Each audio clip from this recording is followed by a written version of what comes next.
button. Welcome to the podcast with your favorite cash flow guys, Mike and Blaine, giving you the best advice while having a beer. When you're running a business, there are problems every day. Let Mike and Blaine help you out and guide your way. Cheers to the good times with Mike and Blaine for business, beer, and BS. Hey, it's Mike and Blaine. I'm Mike Blaine, also known as Cashflow Mike. That is Blaine Birch. He is the CEO and founder of Dry Run, the best cash flow forecasting software on the planet. What's up, man? It's just about that time of the week. I was looking forward to it. We've got a good topic today. We got sneak peek. We have a jingle for our topic. So we're going to try that today. That's going to be exciting. Super fun. But before we get into that, of course, this business, beer, and BS. So what kind of beer you got going this week? All right, so I know everybody knows Sierra Nevada. They probably don't know it's family owned and operated, right? It's not a big, it's not like Budweiser. It's not like InBev and those type of those. Matter of fact, what I like about, I got the West Coast, right? Or West Ghost. West Coast, nice. Yeah. But the thing that brought me in on this one was family owned, operated, and argued over. That's what I like. I like it when like just people are original. They're like going, man, yeah, because that's what we do. It's like family fight night sometimes. So I'm gonna have this West Coast. It was an IPA. Yeah, West Coast IPA. Sounds like a nice. I got going today. Now, this feels a little bit like FIFA World Cup coming up. It feels a little bit like that. It is Odd Company, which is a terrific brewery in Edmonton, and I'm going to pronounce it Umarell, even though all my Italian friends would say that is so wrong. But I'm not even going to attempt it because it'll come out sound like German or something. But it's an Italian Pilsner from Odd Company, and Odd Company, a terrific brewery in town. They got a couple locations, and so I'm cracking into the Italian Pilsner today, and it just feels like soccer time. Hey, cool thing. I mean, it is soccer time. World Cup coming up, but there is a tournament going on right now called the Road to the World Cup, and Courtney is in College Station. She's going to be working the stands. One of the matches is between Argentina and Honduras, and Argentina has this player called Messi. I don't know if you've heard of him or not before. Hard not to have heard of him. Yeah, I don't even know soccer, and I know Messi. Yeah. Yeah, so she's going to the soccer match to run the stores. They're going to have like 7 different stores around the pop-up stores, right? Around the thing. So she's there. I didn't go. I chose to babysit the dog. Go figure. Messi needs that. That sounds fun too. We actually had a friendly in town just was it last week? No, Monday. I think it was this week. We had a friendly in town, and unfortunately, the weather was awful. And usually this time of year, it's like, it's fine. And it rained and it rained and it rained. And so a friend of mine asked me on Sunday, he's like, hey, got an extra ticket? And I'm like, nope, there's no way. It's cold and rainy.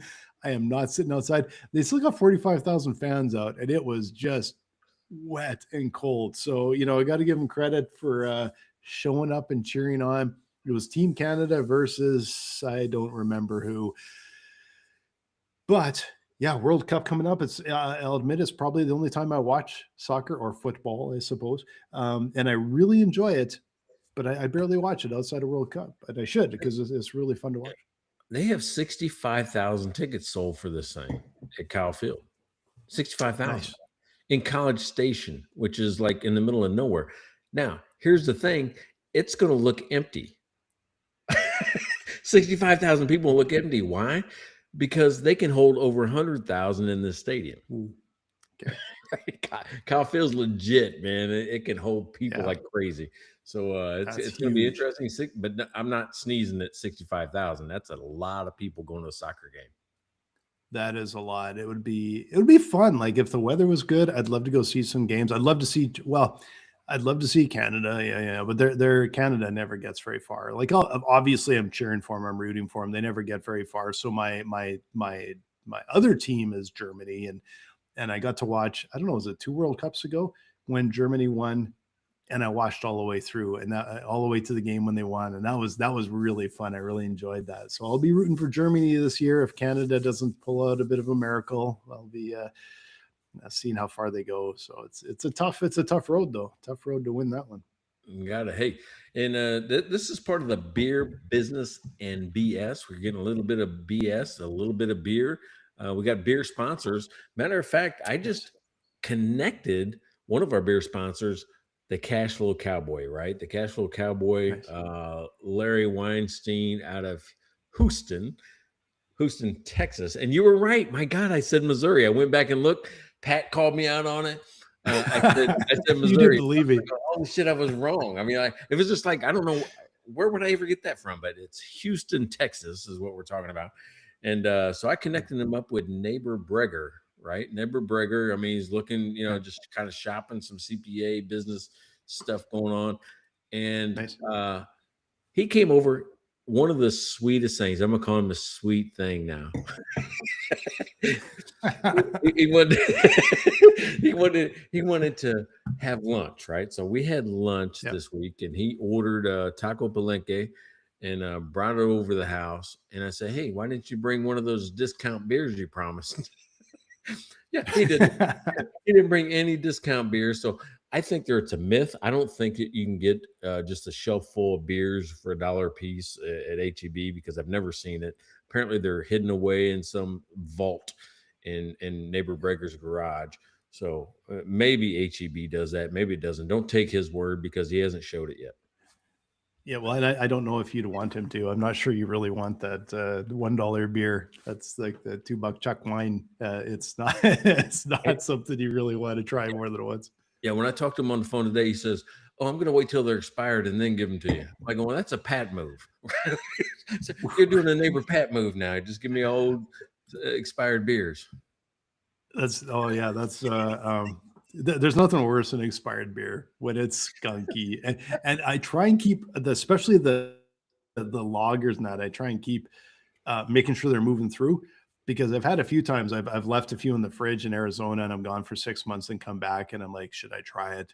And then of course I can't stop myself from taking a sip, and it's just like the skunkiest, grossest, just just dump all of it out. So I'm glad you used that word skunky, because maybe that's a better nickname than Neighbor Breger. Maybe it could be Skunky Beer Breger. What do you think? Just call him Skunky. There you go. You're good to go. All right, we'll just call him Skunky. All right. So from now on this show, if you hear Skunky, that's actually Neighbor Breger. All right. So that's the new nickname. We just nicknamed him. So we don't treat every beer sponsor this bad. Matter of fact, we got some beer sponsors like Karen Harrison out of Michigan. She has her own cash flow consulting company. She's got a best-selling book on Amazon called Stop Growing Broke, Start Growing Profits. And if you want to just learn more about cash flow in your business, if you need help, first of all, go buy the book. And then secondly, contact Karen Harrison up in Michigan, and she can help square you away on your cash flow problems. She's not in Missouri. She's not in Missouri. She's in Michigan. Yeah, she's not in Missouri. All right. And Devin, biggest LSU fan on the planet. He was the Netflix superstar. Had a amazing part on a Netflix documentary. Dude, like a leading star role, right? Wasn't it? It was like a star role. Yeah. Well, it was. I would say he's the star fan in the crowd. So it was. But thanks again, Devin, for supporting us. Just love having you support us for so long. I really appreciate it. There you go. So you too can also be part of our beer sponsorships. It's the best $5 you will ever spend. It's $5 per episode.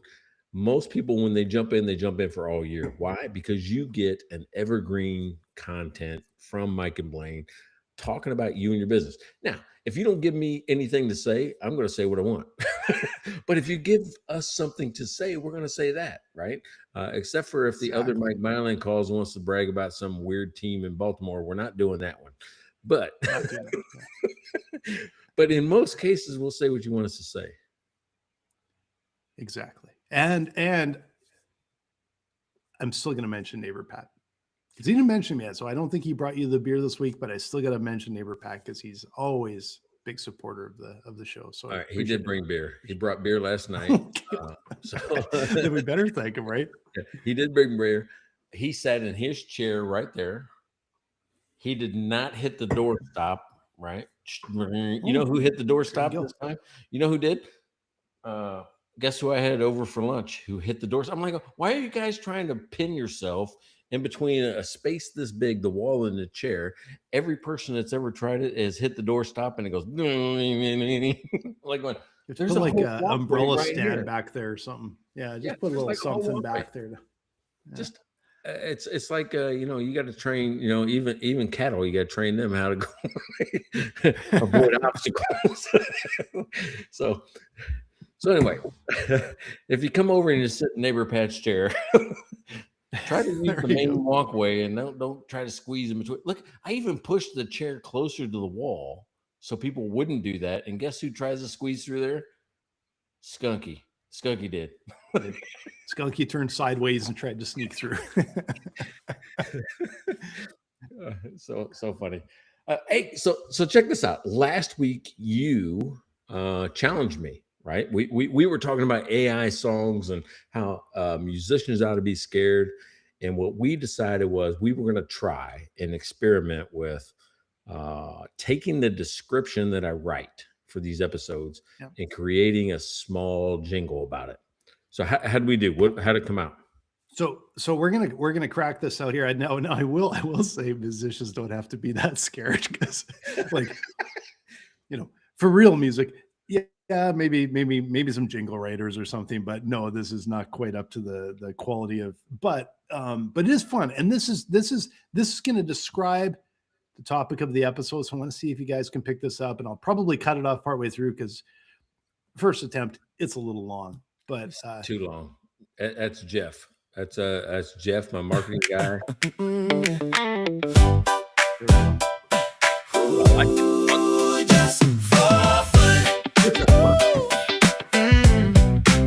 I got dirt on my jeans and a grin on my face. No price tag, no plan, just a little backyard space. A board and a hammer, a jar on the shelf. If I'm doing it for me, I'm not selling myself. Let it breathe, let it be, let it stay. What is this? For me, just for fun, just for fun. I do it, I love it, I'm done. All right, it's gonna go on for another like 2 minutes. I would have been in. You cut it off. I'm like, oh damn, I was in it. That song was it. I don't know where it goes from there, but when I was testing it out beforehand, I was going, and all of a sudden I'm like, oh, I think it gets to a musical interlude, and it just keeps going and going. So, but that is it. This is all about the topic today. So you explain where you came up with this idea for the topic that led to this absolutely amazing top 40 song. Well, remember last night, neighbor Pat came over here, right? We watched the Spurs. We had high hopes. We were both disappointed with the outcome. But he reminded me, our 200th episode, we did a special all on whether or not neighbor Pat should make his hobby into a business. You remember that? Yeah, we did. Yeah, you're right. And it got me thinking because there was some other things that have popped up over the last week. I'm like, oh, man, does everything really have to be a business? Does everything have to be a side hustle? Can we do things just for fun? Because I don't know. I feel like we got away from that. I feel like that, sometimes people, especially like you and I, we don't do enough things just for fun. Yes. Right. Yeah, so that's where it came from. It came from his reminding me of our discussion on whether or not he should create a business out of something he just likes to do. And I think this is so common today because I think people actually have trouble just doing something for fun. And I think they feel like there's a societal pressure to make it like a business or make it a venture, do something with it. And we're losing fun because of that, because it feels like, Matt, even if it isn't a business, people feel like they have to post stuff online about everything. And they have to, like you said, make everything a side hustle. Everything has to have an outcome, and it ruins the fun. And I thought this was a great topic. I can relate to it, because my first instinct with anything is to turn it into a business. And it took some discipline for me to go, no, I've already got a business. I'm doing some stuff for fun. Yeah, I mean, you see it all the time. I mean, people that are great at cooking, got great recipes, can come up with stuff. Now they have to create content with it. Not really. Yeah. You don't have to, right? That adds a layer of complexity you don't have to. You got to remember, early on, if we went fishing, we just went fishing. That was it. If we had a garden and we had, tomatoes and, who knows? I mean, squash and zucchini and those type of things.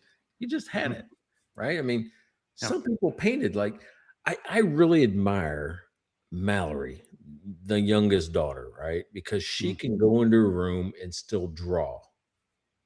She can go in there and still create and paint, or she does this and doesn't show anybody. Why does she do it? Because she fucking likes it. She has fun. Yeah, she has fun. It's a way for her to just get away from whatever's going on in her world. Yeah, she can immerse herself. And I used to be that way, and I'm not that way now, and I miss it. Yeah, I've actually converted quite a bit to that. I know years ago. Okay, first of all, I needed something that was fun and relaxing and away from a computer, away from business, away from all of that. And so at the time I started making skateboards. So I started literally getting raw sheets of birch and maple and actually laminating. I made a mold. I would laminate them together, do all this stuff, do all of it from start to finish, even the graphics and everything. Super fun. And the first thing I did is I started a website and I made a logo, and I was literally starting to turn it into a business. And I was partway through and I'm like, this sucks. Like, I don't need another business. And so it was the most freeing thing to go, no, not doing a thing. Cause I was also recording video to go on the website to do. And then it was like literally after about that first skateboard, I just went, nope. And it is so freeing to just go out there and make them for fun. And people always ask, do you sell them? Nope. I just stockpile them. And it's so free to be able to do that. Right. Well, the one thing that I do every week, and Courtney makes fun of me. She goes, does every Saturday have to be about you in the yard? Yeah. Yeah, it does. It's the one thing that I like doing that has no connection to anything else. Yep. And if there was an award for best yard, I'd probably get it. Because it's fantastic. I've got a nice yard. And because that's the one thing, just like you with skateboards or you with your knives, I'm sure if you showed them to somebody else, they'd go, oh my, that's awesome. Where can I get one of those? Yeah. I caught somebody this week, right? I walked by early in the morning. It's like, 9. So, the crack of dawn. Okay, 9. But I walked by the front door on the way to the office, and I see a lady walking her dog, and she stops in front of my yard. I'm like, well, that's weird, because I'm like going, don't poop in my yard. That's what I'm thinking, right? I'm like, don't let that dog poop in my yard. No, she stops, bends down, takes a picture of my grass, touches the grass.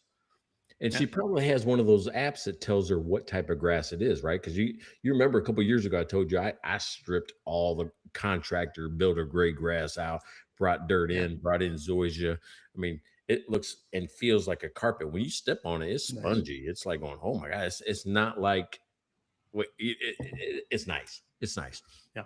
Why? Because it's the one thing I take pride in, the one thing that has no connection to a business. I just do it. And it's on a Saturday, and I'm a guy, a creature of habit. I got to go out there. I put headphones in, and I just work in the yard. And it's half a day, and then that's it. Yeah, you have to have your thing. You have to have your thing. Like you mentioned, I started making knives after the skateboards because COVID. It was too cold in the garage to laminate, and I started making knives. It was super fun. Same thing. But this time I started out and like, I'm not even getting sucked into that. Just making stuff. They're small. I can throw them in a drawer. Who cares? And you do it for the joy of it. Do it for the fun, because anything else starts to suck the life out of it. And that's not, we don't need that. You don't need 24/7, 365, a goal, you know. You and I growing up, we had hobbies. I'm just going to call it hobbies. I mean, you collected something, you did something, you went to certain places, you hung out at certain times or things. You just did stuff with others, or you did it for yourself with no expectation that there was any other outcome other than what happened in that time frame that you were doing that thing. Riding your skateboard, collecting baseball cards. I mean, those type of things. You're never thinking of monetizing like skateboarding as a 14-year-old or whatever. Like I used to build stuff. I built stuff all the time as a kid. Yep. I'd paint. I would do like all of this stuff. And like, I loved doing that stuff. And I made model airplanes, a bajillion of them when I was a kid. And you don't even think about this outcome. And then at some point as an adult, I don't know, do you feel guilty if you don't have a potential outcome, like a commercial outcome? Adults need a break more than kids do. And yet they actually force themselves to not, you know? Well, all right. So let's talk about where was the transition, and as many positive things that have come out of this is one of the bad things that I think nobody that was born after us will ever realize. When the internet arrived, it killed it. Yeah. You can go back and mark in time. When the internet arrived, I had to figure out how to be relevant on the internet so other people would like me and stuff like that. I don't know. There's something happened in our psyche. And you remember the commercial where a guy, it's really like a T-Mobile, it's like a cell phone commercial, but the guy post a picture on the internet and he goes, 100 likes, 100, I got 100. Yeah. That's what ruined everything, is we started chasing that as the satisfaction as opposed to the activity. Right? The picture is what's important. The picture was what was important, not the like. And I actually think that I think we're seeing a lot of Gen Xers step away and step back from that.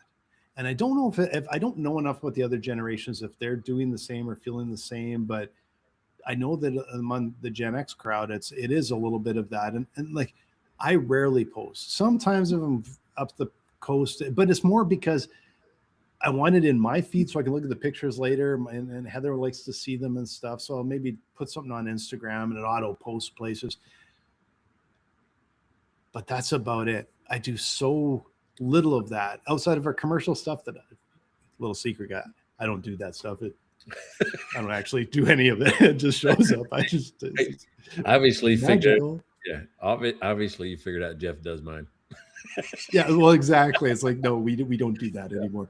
But it's so freeing and like, it's probably the healthiest thing for people is if they didn't have any social media.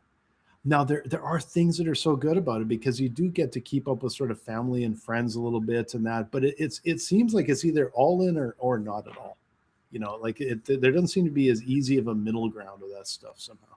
Yeah, so I was at tax retreat today. First of all, I didn't even know it was happening. Hey, I don't do tax, right? So I'm not going to keep up on when tax retreat is, you know. But tax Twitter is a huge following. It's massive. So tax retreat is kind of an offshoot or a connection to this. Tax retreat's an oxymoron.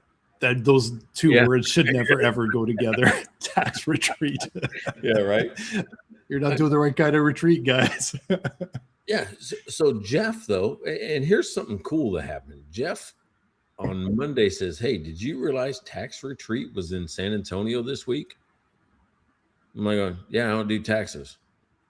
And he sends me the link. I click on the link, and all of a sudden I'm seeing people I recognize from my past, from when I was at Finnegraph and all these different places, just people. that I used to drink beer with at conferences or hang out with and have fun. I'm like going, damn, I gotta go. I gotta reconnect to get back. I don't want to see you on Zoom. I want to shake your hand. I want to give you a hug. I want to tell you I missed you. Right? Yeah. I want to connect that way. And I spent the day downtown at this tax retreat just reconnecting, and I got more energized from that. Right? Yeah. Just from that physical connection than anything they could ever do on the internet for me. Yeah. You know, I used to, the pre-COVID, and it's always like everything's like pre and post-COVID. We've talked about that before, but pre-COVID, we would go down to Arizona for the winter. We would come back, and the week I got back, I'd have a bunch of people wanting to meet with me, but I'd also reach out to a bunch. And I'd always say, like, basically May, June, 40 catch-ups on 40 patios or coffee shops. Like, that's just was what it was, right? And then that sort of died. And then we were on Zoom, and you're kind of catching up with people. And I've started to warm it up a little bit, but this year I made it different. This year I made a concerted effort to meet with people in person. And it's been awesome. And I've been seeing people that I haven't seen in person in years and years. And it's almost like I'm embarrassed that it's taken that long to see someone in person, because there's nothing quite like sitting down and having a beer with someone in person. It just, there isn't, right? That's what neighbor Pat says about you. He goes, he hasn't seen you in years and years and years, and you don't drink beer with him or nothing.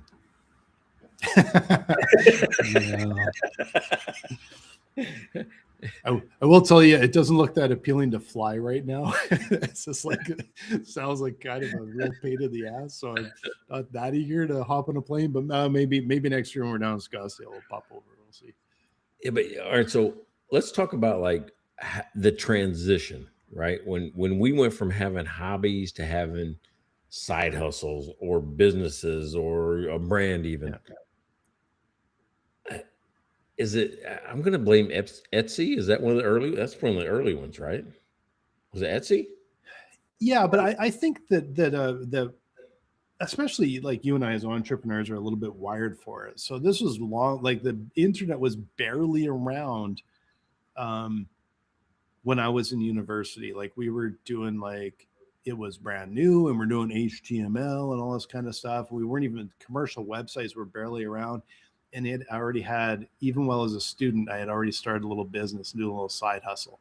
So there's something about like sometimes I think your brain's wired that way, but it's gone past people that have the affliction of being an entrepreneur and having been wired that way to kind of everybody.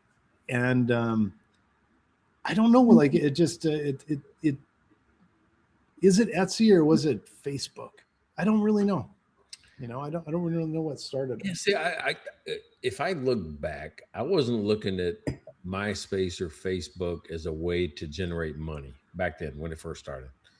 But if I think about Etsy, these were people that had crafts at their house. I could quilt, I could build friendship bracelets, I could do some type of woodwork, whatever. They had crafts. And they started to sell their crafts. And that's why I'm like, wait a second, something you like to do that you became good at, that you enjoy doing. That was the pitch. Hey, you like doing this? Yep. Turn it into a business. Sell your stuff on the internet through Etsy. Facebook wasn't doing that. No, it's true. They weren't. And unfortunately, you can actually see how it goes, because everybody wants to get in on the side hustle. And Etsy is basically turned into eBay.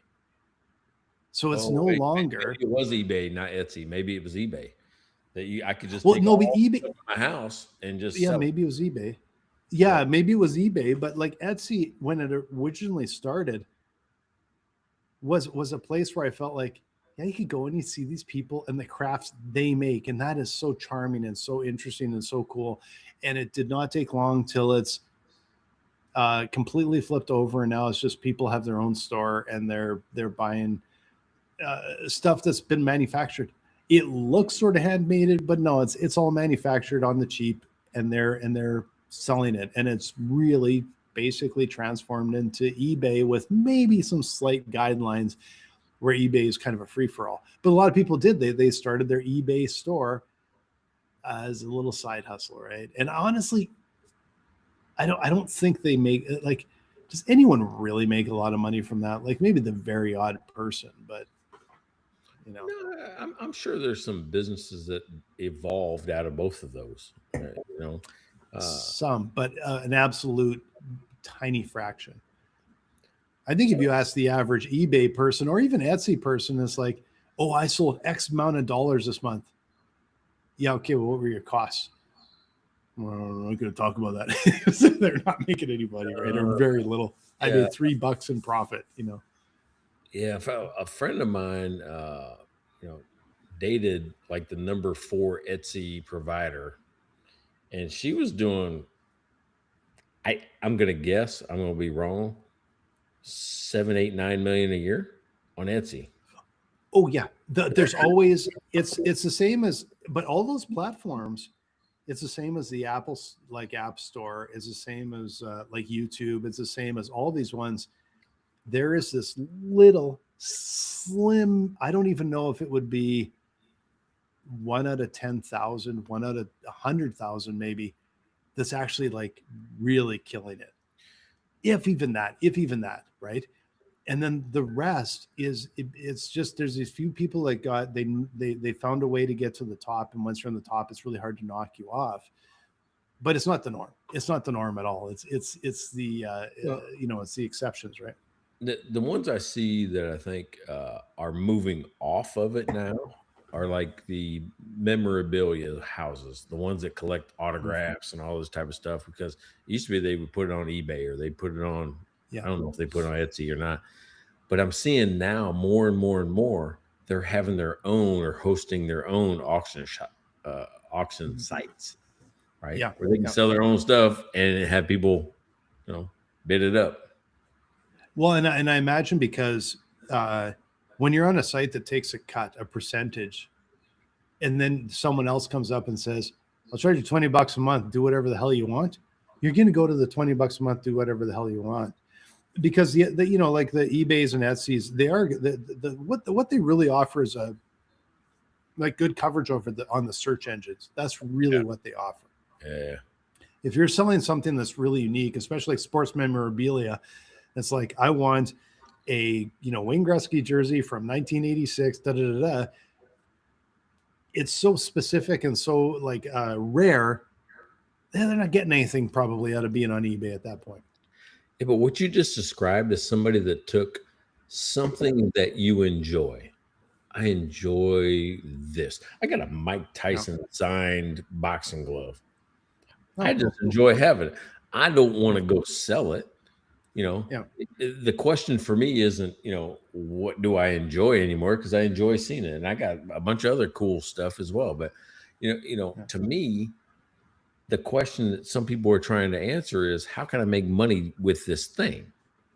Yeah. And I'm like going, you bought it for the wrong, in my mind, I bought it for the wrong reason. Yeah. If I, as the consumer, bought that to go make money off of it later.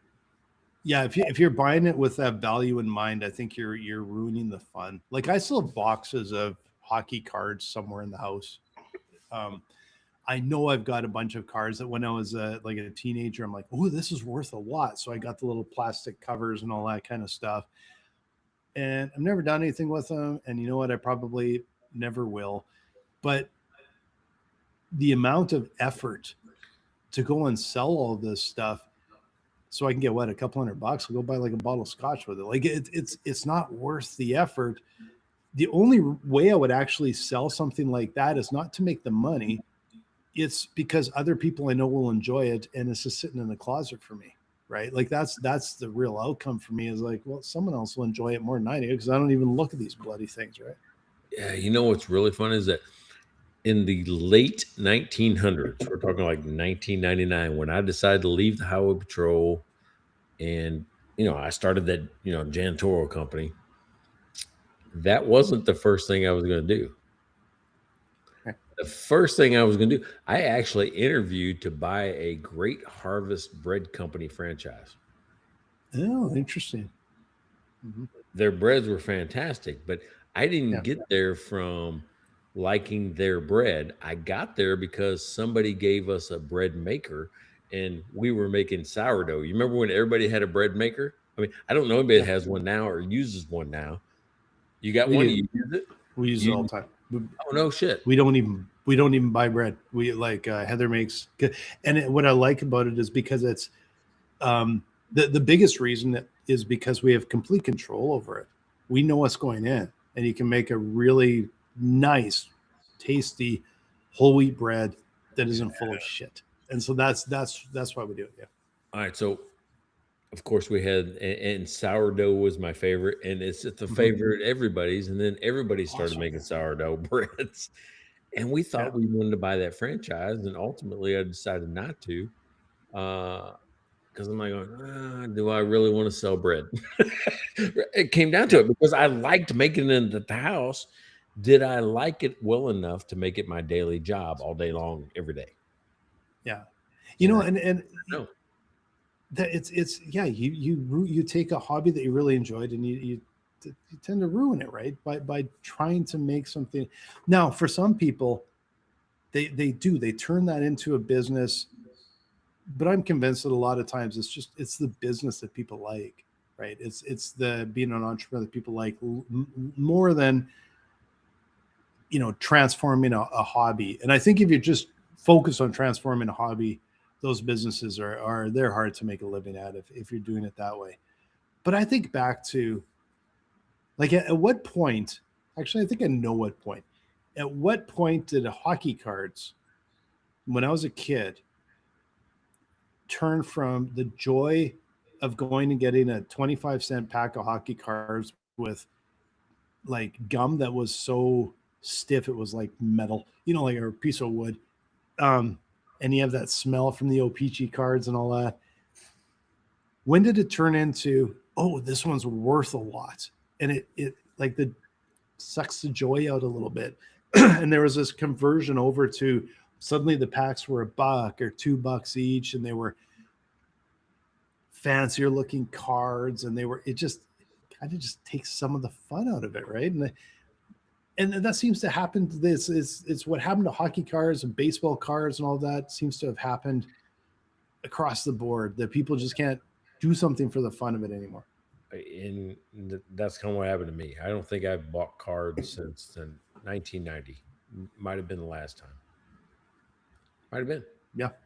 So I only know that because I got a 1990 set out there.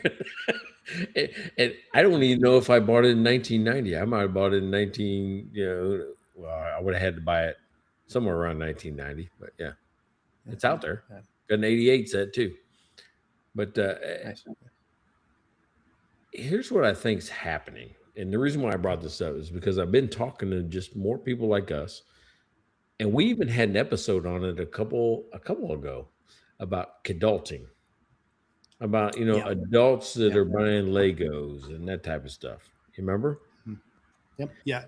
Completely. And I think there is a revolution or the next evolution of people like going, hey, I don't have to do everything as a business. I can just go do this for me. And I think Legos is one of those things, right? I can just do that for me. Something that never existed as me growing up is a running club. And I see running and biking clubs more and more and more. There's nobody in a running or biking club that's putting it on the internet.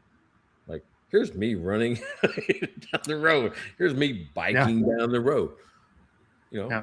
For the most part, right? Yeah. I'm like, that is me seeing the evolution of it coming back, that we're starting to do more and more. And that's one of the reasons I want to talk about today was maybe it's coming back. It's taken a few years, 20 years, but it's coming back. Yeah. Yeah. The idea of running club is not, to me, there's zero fun in running club. It's like, I think Fight Club would be more fun than running club to me, but biking club except I'm not even that serious of a biker. There was a biking group that used to run every once in a while from Rosso Pizza in Edmonton. We'd go have brunch there, and then they would have the bike group would get together, and we would just do a little tour on our way to a brewery. Like, that was awesome. But that's all we do anyway. We bike to the brewery. It was just a bigger group. But that was all about, again, it was all about fun. No one's posting shit. There's no money involved. It was just for fun, right? And that's how it should be. Which is funny because we're you and I are like longtime entrepreneurs and everything. But I think that's the thing. We've been at it long enough to know that it's like you do your job during the day, but you have to have some relief from it. You have to have a release valve, right? Yeah. So I think that's where, all right. So before Courtney left to go out to College Station for this soccer game thing, she said, it would be nice. You know, isn't that like the corporate speak for you should do this? I know exactly what's coming. Yep. Yeah. Like, it would be nice if when I got home, you had built me a planter so I could do gardening and because neighbor Pat brought her down some massive zucchini or something like that. She goes, I want to do that in our yard. So now I got to figure out how to create Now, yeah, a planter garden before she gets home on Saturday or Sunday. yeah. In my household, it's we should do this, and it's you should do this. So okay, I guess I know what I'm doing. Yeah, because here's what I like about just having a hobby, though, right? Is there is joy in being bad at something. What do you think of that? Oh yeah, it is. And when I like started making skateboards and making knives and that too, it's like I got 100 of these ahead of me that are going to be ugly. No, maybe not quite 100, but it takes time to learn it, and there's a lot of joy in the frustration of learning something and making some of the mistakes as you're learning until you kind of go, that worked pretty good. Like that worked really quite well, right? It's a different sort of thing, right? Yeah, because I mean, especially if something's hard, like it still bothers me that I can't play guitar. I know you can play guitar. It still bothers me I can't. And every time I pick it up, I mean, I try. I think I'm doing something good. It's hard, and I quit. But I still love the fact that I did it, even though I'm not good at it, and I quit every once in a while. Well, like I can play a little bit of guitar, and you know what I've realized is that you get to a point where you sort of flatline, and I can play all the same stuff, and I can play it like pretty good, and I'm comfortable playing it. To take it to that next level is a big lift. Yeah. It's like, okay, now I got to really dig into theory, right? And so I've started to do that because I want to challenge myself and I want to move past this mid range or sort of thing. It is hard. It is hard because it's so easy to pick up a guitar and play a bunch of tunes and licks and shit that I've played forever and noodle around. But to actually take a step in progression, that's hard. And I'm trying to do it, and I'm using like an online training program, and it's not bad. But for the first time, about a week ago, I actually thought, I wonder if I should go and actually take lessons somewhere, because and I hate the organized stuff. I'm just not good at that. I hate rules and all that kind of stuff. But I know that it's more the time. It's that you go through the ritual, you go somewhere, you take the time, you have someone guiding you through. It's not because I couldn't learn it on my own. It's that I don't have the discipline. It's not that I don't have the discipline. It's like 40 some hours a week or more. It's all discipline, and it's like I need that relief, but also I'm like, it's hard to be a self-starter. When I was a kid, it wasn't hard for me to learn this stuff because you just did like a sponge and you just get obsessed with it.